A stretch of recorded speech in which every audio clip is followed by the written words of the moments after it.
Bienvenidos al mundo que se avecina, bienvenidos a este viaje que estamos haciendo por el siglo XXI y lo estamos haciendo con nuestra organizadora del viaje y nuestra guía, de alguna manera, que es Isabel Durán. ¿Qué tal, Isabel? Hola, Albert. Bueno, Isabel es periodista, es escritora, bueno, nos está llevando por este camino hacia la cima, ¿no?, que es el ser humano, ¿no?, en esta revolución, entender, ¿no?, esta revolución digital, esta transformación, esta idea de disrupción y de exponencialidad, que es la que vamos a tratar, si te parece, Isabel, en este capítulo, esta semana, ¿no? Tú ya lo has explicado un poco, pero me gustaría que intentásemos entender qué quiere decir esto de disrupción, un cambio muy radical, ¿no?, en la economía. Vamos a pasear un poco, si te parece, por la economía del siglo XXI, ¿no? A ver, ¿qué es disrupción? Los seres humanos tenemos las mentes lineales, ¿no? Damos un paso, vemos el siguiente, entendemos la vida de forma lineal. La exponencialidad significa que un paso, 1 más 1 no son 2, ¿vale?, sino que vas multiplicando. Esto lo suelen contar explicándolo muy bonito, tú te lo sabrás, ¿no?, con la fábula del rey hindú, o sí, cada uno lo cuenta como quiera. Pero podemos decir que es la aceleración, ¿no?, de alguna manera también es una cierta aceleración que está produciéndose en esta revolución digital. Es, ¿no?, una aceleración que evoluciona, sí, a pasos agigantados, no 1 más 1 más otro, no nos lleva esta tecnología, luego nos lleva al siguiente pasito, no, el siguiente pasito es una evaluación impresionante, que es lo que ha pasado con la inteligencia artificial y con el resto de desarrollos científicos, porque estamos hablando de biotecnología, nanotecnología, estamos hablando de no te quiero contar ya de cuando hablamos del mundo cuántico, los ordenadores cuánticos, ¿no?, dicen, de las tecnologías, o sea, trabajan juntas, ¿no?, transversalmente. O sea, en los últimos, suelen decir ellos, los expertos de los libros, no me acuerdo la cantidad, ¿no?, pero en los últimos años se ha avanzado científicamente tanto como en todos los siglos que llevamos de humanidad, ¿no? Quiero decir que ahora podemos, fíjate, manipular el ADN, cortar el código genético y transformar la especie humana, porque ya existe la tecnología, ya se destripó el ADN humano y ahora resulta que podemos intervenir en las cadenas de ADN genéticas, ¿no? Con lo cual, cuidadito, esto nos lleva, ya lo vamos a hablar después, a todo lo que el hombre puede hacer, lo tiene que hacer, lo debe hacer. Entonces, le conviene hacerlo. Le conviene, o sea, el humano puede llegar a evolucionar toda la tecnología que quiera, o tiene que pensar en sus consecuencias, los límites, o tiene, ¿no?, que haber unos límites éticos en la evolución de la tecnología. Claro, aquí ya lo veremos después, ¿no?, pero una por una, donde ese impacto lo hemos notado, aparte de en maravillosos avances médicos, que nos estamos beneficiando todos, y seguro, es espectacular esa exponencialidad tecnológica y científica, ¿no?, porque ahora mismo tienes, por ejemplo, los radiólogos, ¿no?, los datos que tú metes, que antes un radiólogo había visto, el ser humano radiólogo, la persona, pues era capaz de retener y de comparar X, ya fue aumentándolo cuando lo puedo meter en un ordenador, pero ahora con la inteligencia artificial que te lee trillones de datos, claro, esto para detectar el cáncer, para avanzar, es muy bonito, ¿no?, la exponencialidad. A mí me encanta contar un caso de un joven norteamericano, adolescente, que tuvo un tío que se llama Jack Andraka.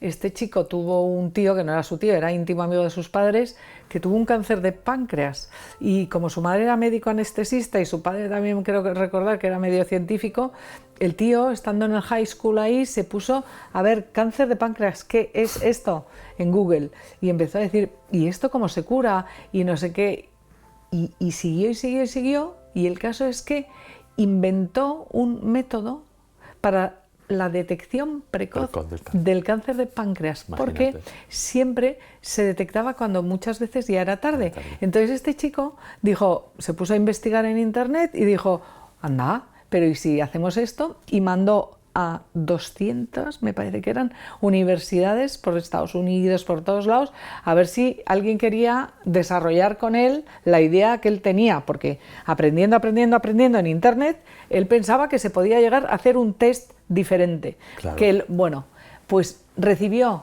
X tantas noes y una universidad, que es la Johns Hopkins, le dijo que sí. Bueno, le hicieron una entrevista, un montón de sabios científicos ahí, y le dijeron, ¿y cómo lo harías? El proyecto tenía incluso un coste económico.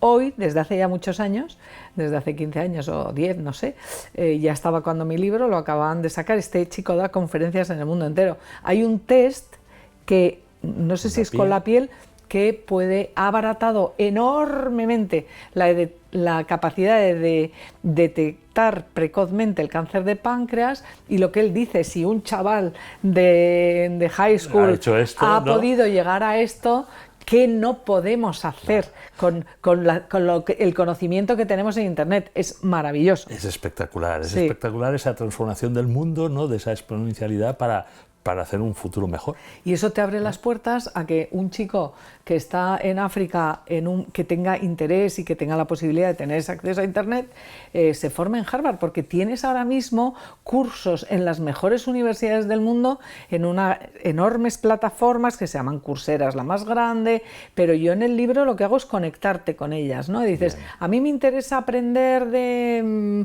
el diseño de producto de no sé cuántos, lo buscas y tienes... Hay gente maravillosa que ha montado precisamente para democratizar el conocimiento, que a mí me parece una belleza, que el acceso a dar esas oportunidades de educación, ya no solo a los niños, sino para generar pues, trabajos en la nueva vida y tal. Tienes las mejores universidades del mundo, tienen ahora cursos gratuitos o con muy poquito coste para que pueda tener acceso al conocimiento medio mundo, ¿no? Y eso es espectacular. Esa parte está muy bien. Esa parte, si la unimos a la parte de la economía, ¿no? Que te da esos organizaciones exponenciales. Hay un español granadino que yo entrevisto en el libro, que ahora mismo no me acuerdo cómo se llama, que es un tío joven también estupendo, que se dedicó al desarrollo de la inteligencia artificial y montó un sistema para escalar exponencialmente los negocios. Se llama Organizaciones Exponenciales. Lo patentaron junto con otros de Silicon Valley que estaban en Singularity University, sí, sí, ¿no? Que es la universidad esta de... Bueno, es un hub tecnológico, ¿no? Un poco... Tú lo conoces muy bien. Bueno, lo que sale de ahí. Tampoco me acuerdo el autor que citas, ¿no? El granadino Manuel, sí, pero me explicaba, porque él sí que estuvo varios cursos, ¿no? En ese hub tecnológico, sí, Universidad de la Singularidad, está en Silicon Valley, ¿no? Un poco transhumanista el tema, sí, una visión transhumanista de la historia y de la economía. Pero sí que es un tema importante el concepto de exponencialidad, ¿no? Que es un nuevo concepto de esta nueva era hipermoderna o hipertecnológica, ¿no? O sea, que todo es hiper, todo es exponencial, todo es disruptivo, y en esa aceleración, Isabel, para el bien, ¿no? Como tú comentabas, para no equivocarnos, ¿no? Porque los seres humanos a veces no somos tan adaptativos, ¿no? O sea, cuando la historia se acelera, como es este momento, ¿no? Esta era, ¿no? Esta aceleración económica, nos has explicado de la evolución del propio ser humano, nos cuesta dar pasos certeros, ¿no? Por lo tanto, entiendo, Isabel, que un poco tu misión en el libro que ha citado, pero lo vuelvo a citar porque a veces a lo mejor no nos siguen en los mismos capítulos, ¿no? Que es el buen viaje hacia el siglo XXI, ¿verdad? Que es un producto digital, ¿no? Que está ahí con muchísimas referencias, con muchísimos autores, enlaces, ¿no?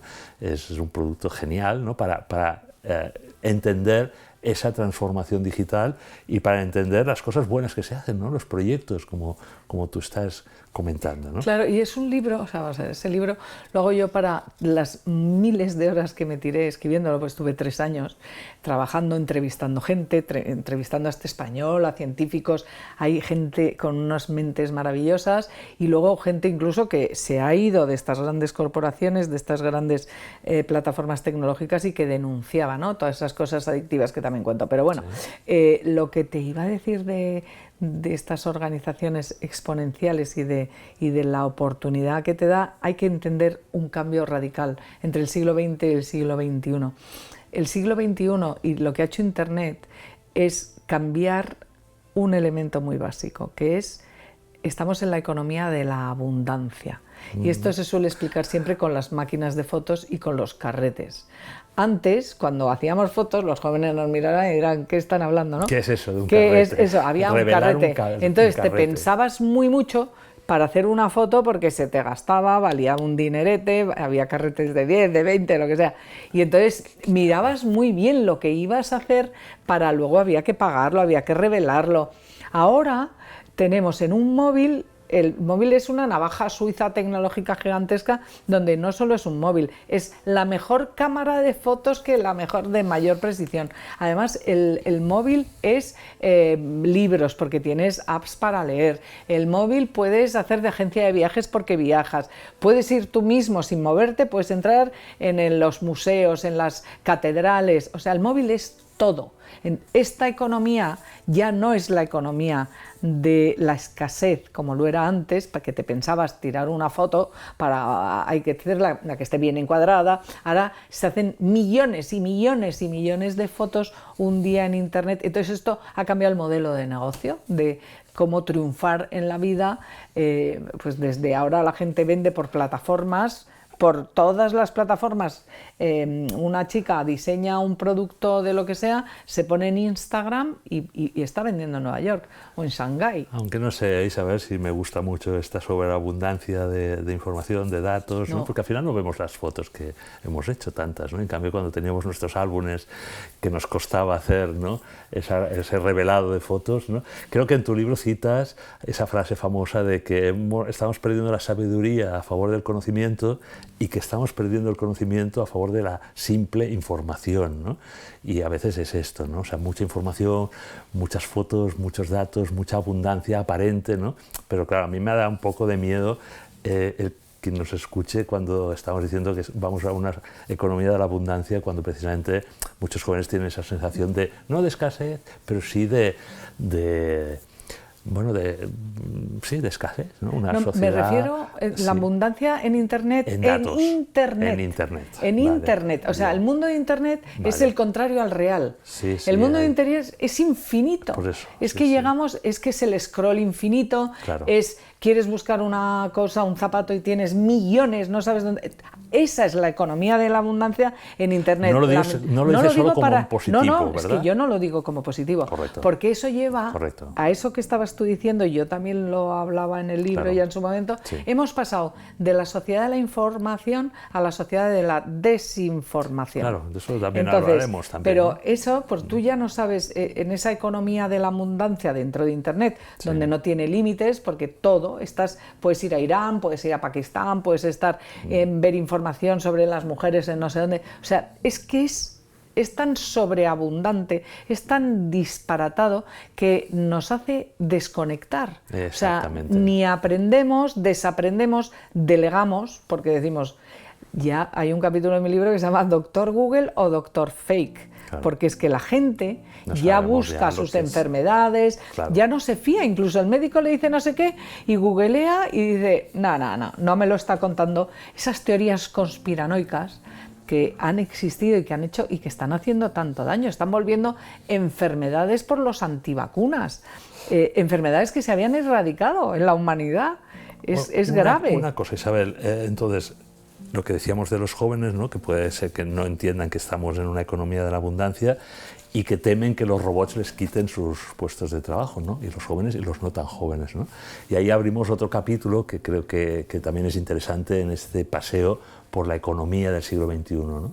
Nos van a quitar los robots o los automatismos, ¿no? nuestros trabajos, como el tuyo, por ejemplo, ¿no?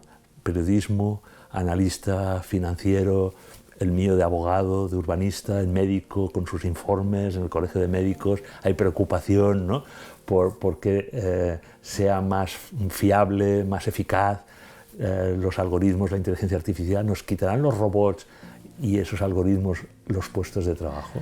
Ya no se están quitando puestos de trabajo, pero se están creando otros. O sea, estamos evolucionando. ¿Ritmo? No es al mismo ritmo ni con la misma capacidad para todos. Esto es así. Entonces, pero es verdad que hay algo insustituible. Hay un americano chino que se llama Kai-Fu Lee, que a mí me encanta, yo lo cito en el libro y entras a sus conferencias. Kai-Fu Lee es uno de los grandes prebostes de la inteligencia artificial, hasta en Apple, hasta en Google, abrió Google en China. Tiene una charla muy bonita sobre si nos van a quitar los trabajos los robots y entonces él dice, por simplificar, que todos los trabajos de componente humano afectivo, por mucho que la inteligencia artificial pueda simular el afecto, que nunca lo va a sentir, correcto, es una simulación. Esos no nos los van a quitar. O sea, los trabajos de cariño, el amor, los cuidados, lo que ofrecen las personas, eso no es sustituible. La empatía la pueden aprender y la aprenden las máquinas. De hecho, han evolucionado. Acuérdate de cuando empezaron hablando Siri o los primeros que te hablaban, ahora entonan, parecen simpáticos, si lloras O sea, eso se puede imitar, pero lo que no se imita es el ser humano. Somos seres, cada uno de nosotros singulares. Somos diferentes, singulares, somos maravillosos, somos seres queridos en una creación y tenemos una misión. Y es verdad que los robots nos van a aplastar, quiero decir, las inteligencias artificiales. En todo aquello que es automatizable se va a automatizar, porque lo hace mucho mejor una máquina. Hay trabajos que entendemos que se automaticen, por ejemplo, el de las máquinas que transportan no sé qué, que cogen toneladas de... Eso un hombre no lo va a hacer nunca y lo hacen con máquinas que están con Pero el informe médico antes de una cirugía... parte sí y parte no. Tiene que haber siempre un componente humano. ¿Qué debate hay en el Colegio de Médicos sobre este tema?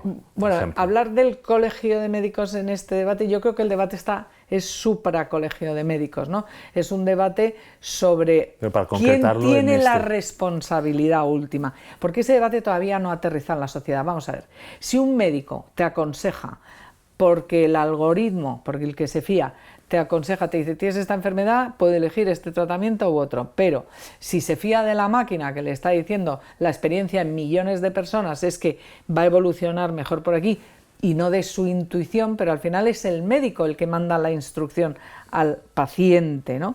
Entonces yo me fío del paciente, o sea, del médico, yo me fío del ser humano y de su conocimiento, pero ese conocimiento el médico te va a tener que decir, me estoy apoyando en lo que está diciendo Isabel, la inteligencia artificial. En esa dictadura de los protocolos... Que no es dictadura. No. En la dictadura de los protocolos, ¿no? En la administración pública o donde quieras, ¿no? En esa despersonalización a veces que es eficaz, ¿no? Porque claro, o sea, resuelve situaciones estándar, ¿no? Esta automatización precisamente puede deshumanizar las decisiones, ¿no? Es decir, que se fíe más el equipo médico o el equipo jurídico, ¿no? Los abogados que están trabajando o los jueces, una sentencia, ¿no? O quien sea, ¿no? En la universidad, pues alguien que está programando un proyecto educativo y que diga, mira, oye, ChatGPT, la inteligencia artificial, quien sea en ese momento, el algoritmo que sea, dice esto y por lo tanto nos vamos a fiar más que del background, de la expertise de esos médicos, esos jueces. Eso ya ha pasado. ¿Está llegando esto ya ha pasado. en este camino hacia eso ha pasado la ya, disrupción? Y además es muy peligroso porque la inteligencia artificial tiene sesgos. Entonces, por ejemplo, en Estados Unidos ya el sistema judicial norteamericano tiene incorporado una serie de programas donde, como la jurisprudencia, como se basa en la jurisprudencia, un algoritmo te lee en un segundo la historia entera de América con todas las sentencias que ha habido. Una persona no. Entonces, ¿qué está pasando? Que los algoritmos están haciendo recomendaciones, por ejemplo, para la libertad de las personas, para dar la condicional a las personas, con unos sesgos dramáticos, porque son racistas. Si tú eres blanco y te han condenado por este delito, y tienes una formación y un estatus tal, el algoritmo va a decir que tú salgas a la calle. Pero si tú eres negro, eres latino, lo que va a decir es que te quedes. Entonces, ¿qué es lo que está pasando? Que los algoritmos se han alimentado de toda la historia, que la historia lleva unos sesgos. Fíjate ahora con todo el wokismo, toda esa dictadura de cambiar todo, uno elige lo que es.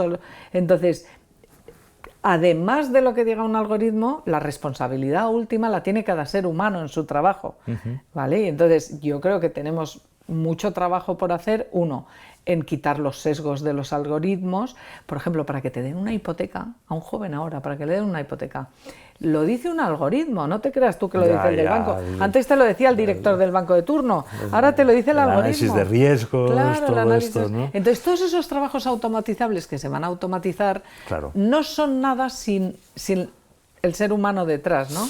Entonces, Isabel, bueno, sabemos hay que poner en valor al ser humano. Habrá una época de transición, ¿no? Como siempre, ¿no? Hasta que nos adaptemos a esa exponencialidad, a esa etapa de la economía digital, ¿no? Disruptiva, ¿no? En la que, bueno, los automatismos nos los resolverán los robots o los algoritmos. Y entre tanto, ¿qué? ¿No? Dos preguntas o dos comentarios, si quieres, Isabel. ¿Tienen que pagar impuestos para compensar esa pérdida, ¿no? de puestos de trabajo? Y después tenemos que implantar esta renta básica universal, ¿no? Tan criticable por un lado, tan defendible por otros conceptos políticos. Las dos cosas, ¿no?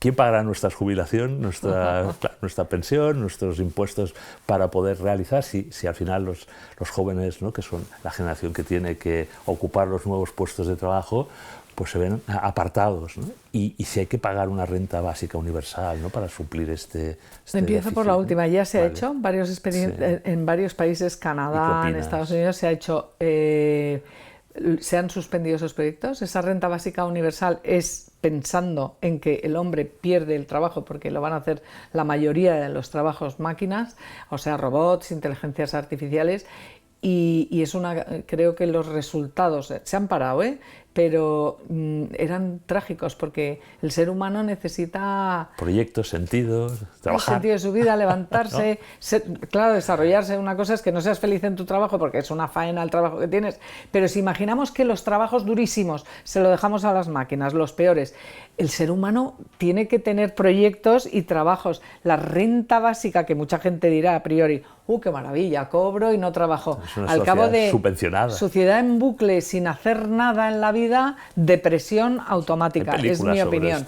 Hay películas, ¿no? Pero eso es depresión. Y luego, si pagarán impuestos, yo he hablado con abogados que se dedican solamente al tema de algoritmos, etcétera, y dicen que acabarán pagando los impuestos, porque si son fuerza de trabajo, habrá que pagarles, o sea que destinar un dinero y lo que generen tendrán que pagar. Es verdad que luego se lo llevan los dueños, ¿no? Claro, es que lo que te iba a decir, detrás de un algoritmo hay una persona o una empresa. Pero bueno, habrá que cotizar por la parte de trabajo humano que está quitando. Claro. ¿Vale? Le está quitando ese trabajo, pues le pones una carga de impuestos, que es una forma de que el que se lleva crudo el beneficio acabe pagando impuestos. Bueno, tú sabes que ya han surgido partidos sintéticos, candidatos sintéticos, alcaldes, metahumanos, alcaldes, por esa también, ¿no? Esa desvinculación o desafección que muchos ciudadanos tienen hacia los políticos reales, ¿no? Como diciendo, bueno, es que van a resolver mejor los problemas del bien común de la sociedad los algoritmos, dicen algunos, ¿no? Y por tanto, oye, pues directamente votemos a un candidato, un alcalde en Japón, etcétera, que sea un algoritmo, ¿no? Y creo que es en Finlandia que se ha creado el partido este sintético, donde recoge a todos los desencantados de la política, sobre todo jóvenes, ¿no? Y dice, bueno, para dejarles en manos de estos políticos las decisiones, se las dejamos a los algoritmos. ¿Tú crees que en la economía, en la política, estos jefes algorítmicos, ¿no? Sintéticos que no son reales, ¿no? van a ser mejores que nosotros? No, para nada. Creo que hay cosas muy buenas que pueden aportar, pero no pueden ser mejores que nosotros. De hecho, un algoritmo a la hora de en Madrid que te voy a decir una decisión que además la cita en otro capítulo que vamos a hablar. Un algoritmo siempre, a la hora de despedir a un ser humano, tirará de datos económicos y nunca de las condiciones, nunca tendrá en cuenta a la humanidad, entonces siempre le despedirán. El algoritmo no piensa por el bien del ser humano. A lo mejor los seres humanos tampoco, a veces. Claro, pero eso que te iba a decir, pero no podemos institucionalizar una deshumanización en todas las escalas del sistema. Siempre hay esperanza, hombre, siempre hay empresarios maravillosos que tienen en cuenta los condicionantes. Un algoritmo no lo va a tener en cuenta. Perfecto. Bueno, yo tenía aquí muchas cosas apuntadas. Creo que tenemos solo un minuto. Te iba a preguntar si está justificado el miedo. Te quería preguntar, bueno, hacia dónde nos lleva este Foro Económico Mundial, ¿no? Con su presidente que nos ha dicho que en el 2025, este año, se eliminarían 75 millones de empleos, ¿no? Debido a la automatización. te iba a preguntar muchas cosas. Si vamos a cambiar nuestros valores con esta idea de exponencialidad, si se buscan humanos adaptados, y sobre todo mujeres, ¿no? Lo trataremos, si te parece, en otro capítulo, ¿no? Pero ¿cuál es el papel de la mujer, ¿no?, en esta revolución digital?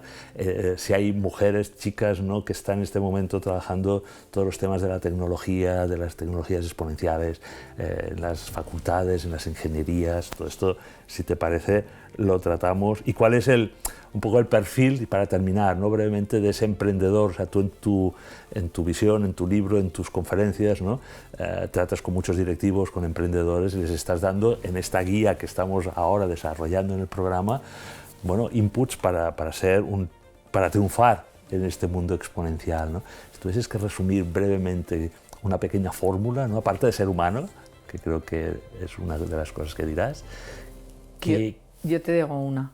¿Cuál? O sea, la mentalidad, creo que tenemos que tener toda la mentalidad de los médicos, ¿no? Y es una frase que digo yo ahí, digo de los médicos, que es la vida de aprendizaje continuado. Correcto. O sea, tenemos que estar preparados para estar abiertos siempre a aprender. Y aprender es una maravilla. Hay una frase de Gandhi que a mí me encanta, que la pongo ahí en el libro, ¿no? Que es, vive como si fueras a morir mañana, ¿no? Y no. Espérate. Y aprende como si fueras a vivir siempre. Y aprende como si fueras a vivir siempre. O sea, tienes que estar siempre aprendiendo, ¿no? Entonces, como los algoritmos, que siempre aprenden, mira. Claro, pero hay que ganarles la carrera nosotros. Pero sobre todo aprendiendo con todo lo que puede aprender un hombre y un ser humano y un algoritmo, ¿no? Integral, que es aprende a dar, aprende a ser generoso, aprende a querer cada día, a valorar el día, a dar las gracias.